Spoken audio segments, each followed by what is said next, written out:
साथियों, albedo IAS में मैं अशोक राज आप सबका हार्दिक स्वागत एवं अभिनंदन करता हूं। करंट अफेयर का टॉपिक है जो उत्तर प्रदेश पीसीएस परीक्षा में 2024 में प्रीलिम्स में आने की प्रबल संभावना है। साथ में बिहार पीसीएस में भी या अदर स्टेट पीसीएस में भी ये क्वेश्चन को नकारा नहीं जा सकता। तो इस क्वेश्चन पर मैं चर्चा करता हूँ। ये क्वेश्चन बहुत ही इम्पॉर्टेंट है। क्वेश्चन क्या है? अंतर्राष्ट्रीय घटनाओं पर का वार्षिक जो विवरण है इसमें दिया गया है। अंतर्राष्ट्रीय घटनाओं का वार्षिक विवरण में पहला टॉपिक क्या है? 50वां शिखर सम्मेलन। कौन सा? 50वां शिखर सम्मेलन G7 का 50वां शिखर सम्मेलन आयोजित किया गया है। तो इसमें क्या है? G7 का जो शिखर सम्मेलन आयोजित किया गया है इस पर हम देखेंगे विस्तार में। देखिए इसमें क्या है, G7 का पहले नंबर पे तो आपको जानना है 50वां शिखर सम्मेलन हुआ। कौन सा? 50वां G7 का 13 जून से 15 जून तक चलता है। 2024 में इटली में आयोजित किया गया। इटली में कहाँ? अपुलिया के फसानो शहर में बोर्गो एग्जानिया में आयोजित किया गया। अब इस सम्मेलन की अध्यक्षता किसने किया है? इटली ने किया है। किसने किया? इटली ने। इसमें कौन कौन सदस्य देश हैं? G7 का मतलब होता है 7 देश हैं। 7 देश कौन कौन हैं? Canada, France, Germany, Italy, Japan, UK का मतलब होता है यूनाइटेड किंगडम अर्थात इंग्लैंड, और अमेरिका जिसे यूएसए कहते हैं, यूनाइटेड स्टेट ऑफ अमेरिका। तो 7 देशों का नाम मैं फिर से बोल रहा हूँ, लिख लीजिए। G7 में कौन कौन देश हैं? 7 पूछे जा सकते हैं। Canada, France, Germany, Italy, Japan, UK, USA. फिर से देख लीजिए, Canada, France, Germany, Italy, Japan, England जिसे यूके कहते हैं, अमेरिका जिसे यूएसए कहते हैं।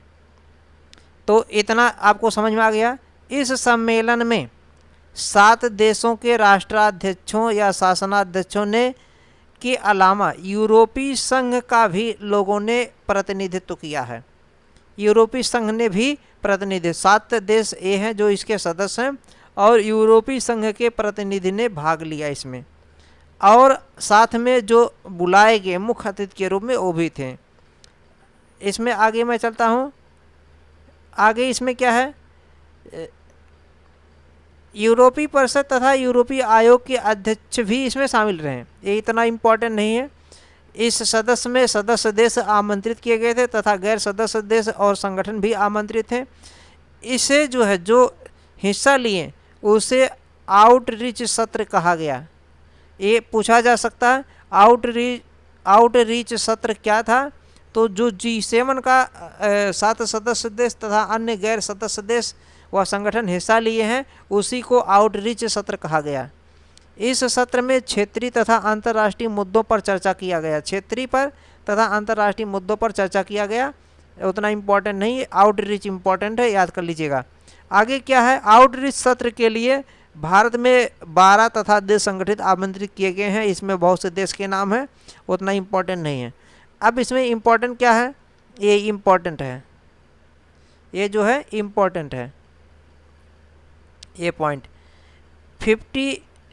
50वां जो है जी शिखर सम्मेलन जो आयोजित किया गया, इनके नेताओं ने G partnership for global infrastructure and innovation की महत्वपूर्ण पहलों को बढ़ावा देने का फैसला किया। ये इम्पोर्टेंट लाइन है, इतना याद कर लीजिएगा। अगले क्या है? इस पहल की शुरुआत अमेरिका और G7 सहयोगियों द्वारा 2022 में आयोजित 48वें शिखर सम्मेलन में किया गया था। इसका उद्देश्य क्या? उद्देश्य भी जानना है।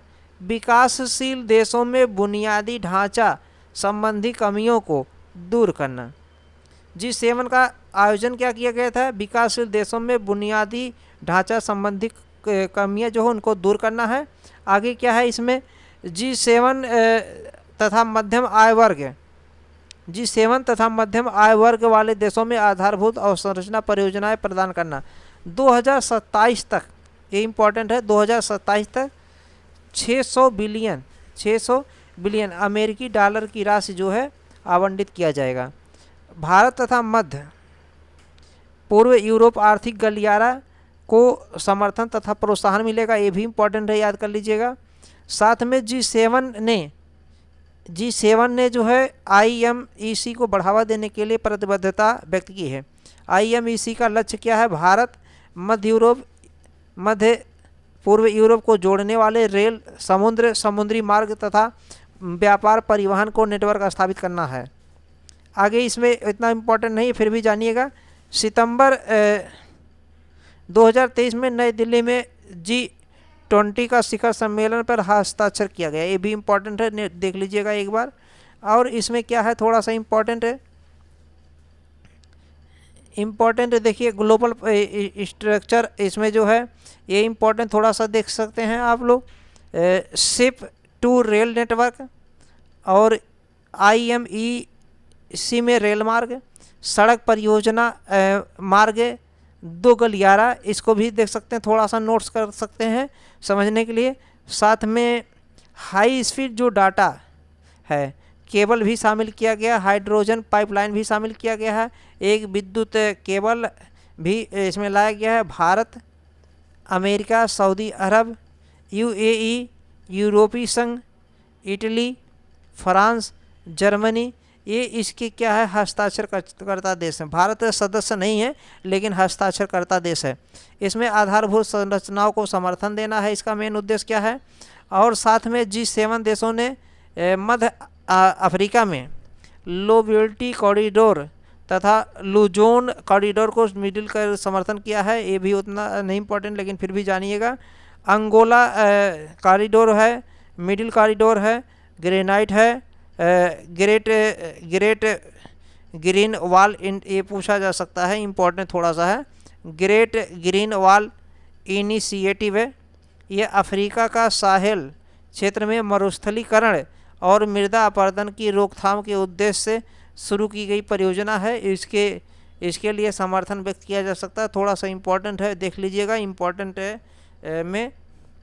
और यूक्रेन को जो है ये लोग क्या किए हैं, यूक्रेन को थोड़ा सा चूँकि ऋण दिया गया अभी हाल ही में जो है, यूक्रेन के लिए जो है G7 द्वारा 2024 के अंत तक जो है यूक्रेन को लगभग 50 बिलियन अमेरिकी डॉलर देने का बात किया गया, ये भी थोड़ा सा इम्पोर्टेंट, 50 बिलियन डॉलर सहमति। यह बिलियन राशि जो है रूस द्वारा जो जब्त की गई है संपत्ति, उसी से दिया जाएगा।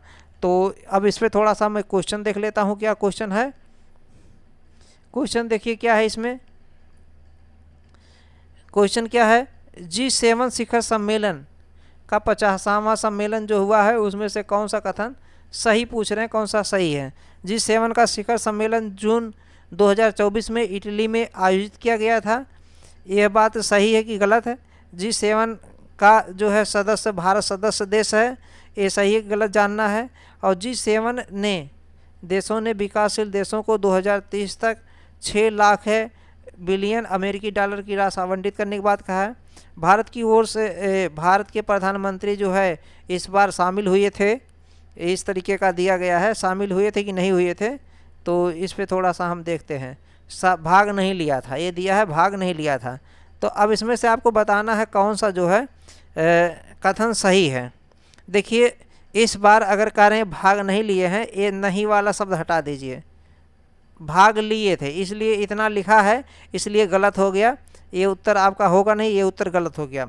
चूँकि प्रधानमंत्री गए थे, प्रधानमंत्री मोदी तो हर जगह जाते हैं, अंतर्राष्ट्रीय विदेश नीति उनका ज़्यादा सफल रहा है और हर जगह जाते हैं, भाग लेते हैं, तो इससे पता लगता है विदेश नीति ज़्यादा सफल रहा है। और G7 जो देश है, जो 7 देश मैंने बताया, Canada, France, Germany, Italy, Japan, America और इंग्लैंड, जो 7 देश हैं, इन 7 देशों ने विकासशील देशों को 2027, यहाँ 30 नहीं है, 30 के स्थान पर क्या हो जाना चाहिए, 2027 2027 तक जो है कितना रुपया देने के बाद क्या है 600 बिलियन अमेरिकी डॉलर। ये इतना पूरा नहीं है, तो इसमें 600 मात्र 600 बिलियन अमेरिकी डॉलर की बात कहा है। 600 बिलियन अमेरिकी डॉलर, इतना बिलियन अमेरिकी डॉलर, 600 बिलियन अमेरिकी डॉलर विकासशील देशों को आवंटित करने के लिए कहा है। तो ये भी गलत बात लिखा गया है। और भारत G7 का सदस्य देश है, ये गलत है। G7 का सदस्य देश नहीं है, केवल ऐसे जो है आयोजित होने पर बुलाया जाता तो जाता है भारत। तो ये भी बात गलत लिखा गया। तो केवल एक बात सही है, जून 2024 में इटली शहर में आयोजित किया गया था, इसलिए ये इम्पोर्टेंट है। ऐसा प्रश्न UPSC में भी पूछा जाता है, ध्यान देना है। तो वीडियो को लाइक करिएगा, शेयर करिएगा सभी मित्रों में। चैनल पे नए हैं तो सब्सक्राइब कीजिएगा। तो आगे मैं आपके लिए कुछ अगर और देखता हूँ तो मेरे पास यदि है तो थैंक्स। वीडियो को लाइक कीजिएगा।